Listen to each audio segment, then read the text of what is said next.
Bonjour à tous et à toutes et bienvenue dans ce nouveau tuto sur Affinity Photo. Donc c'est un tuto ici qui va traiter d'un effet peinture, ici plutôt peinture acrylique huile. Donc on va transformer ici la photo de notre demoiselle en une peinture. Donc après, je vous conseille de commencer donc par visionner mon tuto pour comprendre le principe et après vous l'appliquerez bien entendu à vos propres photos. Donc on commencera ici par cette image-ci. Dans la première vidéo, je vous montrerai donc comment simplifier cette image et la transformer et lui donner déjà un petit effet peinture, hein. Donc certains pourront s'arrêter ici, hein. On a déjà un effet qui est sympathique. Maintenant, moi, pour le tuto, je vais vous montrer comment rajouter, en plus de cet effet un petit peu tacheté, un peu brossé, comment rajouter des reliefs sur vos traits de pinceau.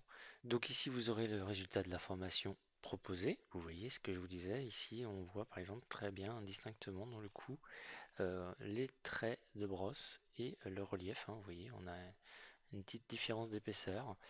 Euh, voilà, donc l'effet là, je trouve, est beaucoup plus fini, beaucoup plus sympathique.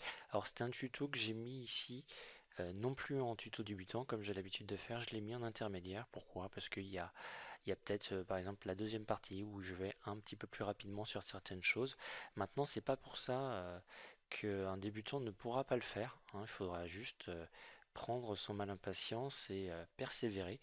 Parce que là du coup c'est pas du pouce-bouton, donc il faut vraiment donner de sa personne pour prendre son temps et réussir un effet sympa, mais après vous verrez que le jeu en vaut la chandelle et voilà, tout le monde pourra réussir à obtenir cet effet. Et donc je vais vous montrer une autre variante que j'ai faite en annexe. Donc ici vous voyez on a notre même personnage et on voit bien que le fond des tâches par exemple ici est différent. Ici j'ai laissé la texture pour vous montrer, hein. La texture vous sera donnée dans les fichiers sources aussi.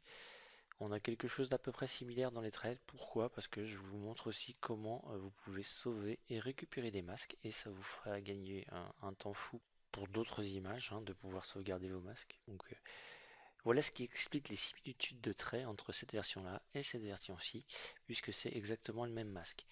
Maintenant, vous voyez, vous pourrez réaliser les vôtres. Moi, c'est juste histoire de faire un tuto un peu moins long et que vous vous ennuyez moins à le regarder.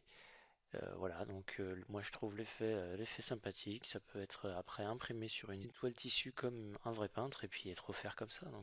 Donc voilà pour la présentation de ce tuto. J'espère vous avoir donné envie d'en savoir plus. Si vous avez des questions, des suggestions ou autres, n'hésitez pas à me poser des questions sur la fiche produit. J'y répondrai très rapidement. Et je vous dis à tout de suite.